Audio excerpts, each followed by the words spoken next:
Pourquoi Dieu demande à Moïse de se tenir les bras en croix sur la montagne? Vous faites allusion donc à l'événement qui s'est passé lors de la bataille contre Amalek. Effectivement, Dieu avait demandé à Moïse, pour cette grande bataille, de se tenir sur le sommet de la montagne. Et nous connaissons le récit, n'est-ce pas, tel qu'il est consigné dans Exode. Donc Moïse se tenait sur la montagne et Josué combattait en bas, au bas de la montagne. Il s'agit d'Exode chapitre 17.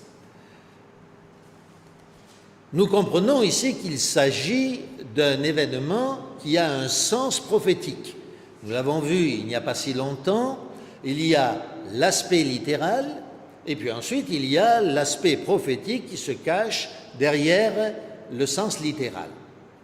Alors, la chose est facile à comprendre si nous connaissons un petit peu l'Écriture. Moïse était le oint de Dieu. Et le mot oint est un mot qui nous vient de l'hébreu. Vous vous rappelez peut-être du même mot, la traduction de ce mot en grec.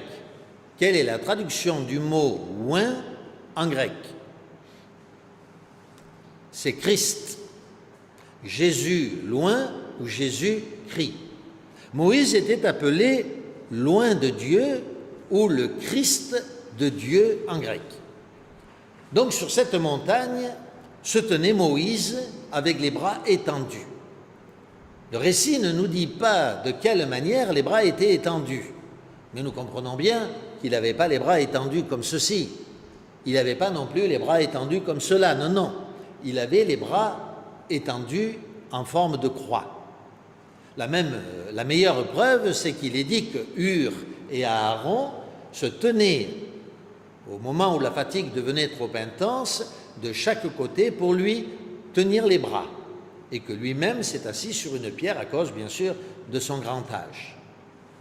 Autrement dit, sur la montagne, Christ se tenait en croix, tout comme Jésus, bien entendu, s'est tenu sur le mont Golgotha, les bras en croix, pour gagner la victoire contre Amalek, c'est-à-dire le diable. Vous me suivez? En bas de la montagne, dans la plaine, combattait le fils de No. Le fils de No, dont le nom avait été changé en Josué dans nos Bibles. En réalité, dans le grec, le nom n'est pas Josué, mais Jésus. Il a été écrit Josué pour ne pas le confondre avec Jésus. Mais le vrai mot, le vrai nom, c'est Jésus. Nous avions donc Jésus qui combattait en bas contre Amalek, les armes à la main avec ses armées, et nous avions sur la montagne Christ qui demeurait en croix, et lorsque les bras baissaient, le peuple d'Israël reculait, et quand les bras se levaient, le peuple d'Israël gagnait. Il est évident que c'est l'image parfaite du combat de Jésus-Christ qui combat sur la montagne et qui garde les bras étendus en étendard, en forme d'étendard, jusqu'à la fin des temps pour notre salut, et Jésus qui marche en avant de nous pour combattre contre le diable. Avez-vous compris?